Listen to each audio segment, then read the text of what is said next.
এই প্রথমবার রাজশাহী থেকে নওগাঁ বিথিয়াপুর নানা বাড়িতে বেড়াতে গেলাম, আর সেখানে যে এত মনোমুগ্ধকর সুন্দর সুন্দর পরিবেশ পেয়েছি যেটা আমাদের শহরে একদমই পাওয়া যায় না। তবে সবচেয়ে বেশি ভালো লেগেছে মাটির দোতলা বাড়ি দেখে। বিথিয়াপুর নানা নানির বাড়ি কিন্তু মাটির দোতলা বাড়ি ছিল, তবে ভিতরে গেলে একদমই বোঝা যায় না এটা যে আসলে মাটির বাড়ি। আর সেই সাথে বাড়ির বাহিরের উঠানে গাছ ভর্তি ফলমূল ছিল। জানি না কেন আমার কাছে এরকম বাড়ি ভীষণ পছন্দ হয়ে থাকে, বিশেষ করে যেখানে ফল গাছ আছে। আচ্ছা, তোমাদের কাছে কোনটা ভালো লাগে, গ্রাম নাকি শহর? আমার কাছে তো গ্রাম ভীষণ পছন্দের। গ্রামের বাড়ি আসলেই কিন্তু নিজ হাত দিয়ে গাছ থেকে ফল টল পাড়া যায়। এই আনন্দটা কিন্তু শহরে মোটেও পাওয়া যায় না। আর সেই সাথে তাদের খাবার দাবারেও কিন্তু কোনো প্রকার ফরমালিন থাকে না, একেবারে ফ্রেশ ফ্রেশ খাবার দাবার খায়। আজকে আমি নিজ হাতে এতগুলো মুরগিকে খাবার দাবার দিয়েছি। এই সবগুলো মুরগি কিন্তু বিথিয়াপুর নানা নানিদের। এখানে কিন্তু প্রায় 27টার উপরে মুরগি ছিল, আর এই সবগুলো মুরগি কিন্তু ডিম পারে শুধু মোরগ বাদে। যাই হোক, আজকে কিন্তু আমরা দুপুর বেলার সবাই মিলে বের হয়ে যায়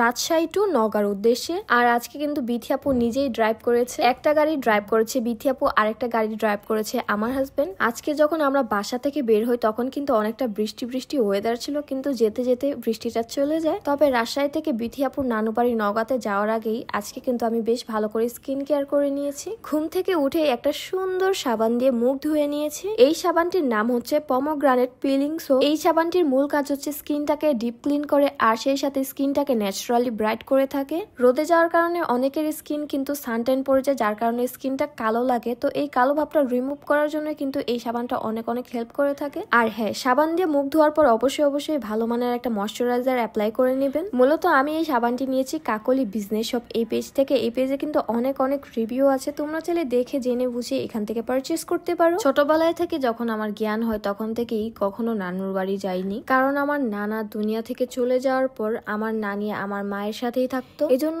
নানির বাড়ির সেই আনন্দটা কখনোই নিজ থেকে ফিল করতে পারিনি। আজকে যখন বিথিয়াপুর নানির বাড়ি এসেছি তখন এই আনন্দটা বলে বোঝাতে পারবো না। নানা নানির ভালোবাসা এটা সত্যি অন্যরকম হয়ে থাকে। যাই হোক, আজকে কিন্তু রাত ভাইয়া গাছ থেকে নিজ হাতে ডালিম পেড়ে নিয়েছে, আর এখানে রাত ভাইয়া ডালিম পেড়েই এটাকে খুলতে শুরু করে দেয়। অপরদিকে আমি তো পেয়ারা খেতে খেতেই ব্যস্ত হয়ে যাচ্ছিলাম। একটু পর পর গাছ থেকে পেয়ারা পাড়তেছিলাম। এগুলো ছিল দেশি পেয়ারা, এগুলা খেতে এত এত মজা। বাজারে আমরা যেসব বড় বড় সাইজের পেয়ারা খাই ওগুলা হচ্ছে কাজি পেয়ারা, আর এগুলা হচ্ছে দেশি পেয়ারা। এই পেয়ারার স্বাদ আর ওই পেয়ারার স্বাদের সাথে অনেক অনেক পার্থক্য রয়েছে। আর এদিকে আমি আমার হাজবেন্ডকে পেয়ারা দিচ্ছিলাম। ও আসলে কোথাও গেলে অনেক বেশি শাই ফিল করে থাকে, এমনকি আমার বাবার বাড়িতে গেলেও ফাহিম এরকমই করে। অপরদিকে আমি, বিথিয়াপুর, রুকায়া আমরা কিন্তু ভীষণ আনন্দে ছিলাম এখানে এসে। আর আজকে আমার এই ভিডিওগুলো করে দিয়েছে বিথিয়াপুর নিজেই। বাই দ্য ওয়ে, এই যে ছোট বাচ্চা এটা কিন্তু রাত ভাইয়ের শালা। আসলে কত ছোট তাই না? এরপর আমি আবার চলে যাই একটু মরিচ নিতে, যেহেতু আজকে আমাদের দুপুরের খাবারের সময় হয়ে গিয়েছে। আমি ভাবলাম আজকে একটু ঝাল ঝাল করে খাবো, এই জন্য 3টা মরিচ নিয়ে নিলাম। একটা ছিল